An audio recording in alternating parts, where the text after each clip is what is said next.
ভারতকে প্রতিহত করতে ব্রাহ্মণবাড়িয়াই যথেষ্ট।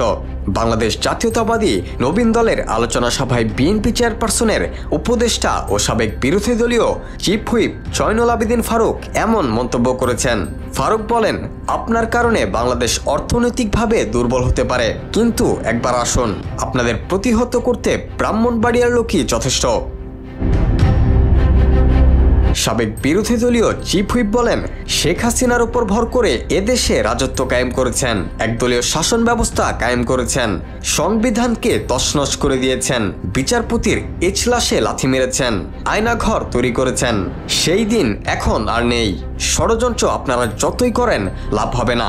তারেক রহমান বাংলাদেশে আসবেন, এক মাথা এক ভোটে বাংলাদেশের প্রধানমন্ত্রী হবেন। তিনি আরও বলেন, আপনারা চেয়েছিলেন শেখ হাসিনার মাথায় হাত রেখে বাংলাদেশকে 7 সিস্টারের মতো 8 সিস্টার বানাবেন। কল্পনা করেই গেছেন, কিন্তু লাভ হয়নি। এ সময় মমতাকে উদ্দেশ্য করে তিনি আরও বলেন, মমতাকে মনে করেছি সে খাঁটি গণতান্ত্রিক, কিন্তু তার কথাবার্তা ও আচরণে আমার মনে হচ্ছে যে সে শেখ হাসিনার পক্ষে কথা বলার চেষ্টা করছে। আপনিও দিল্লির ধারা নিষ্পেষিত।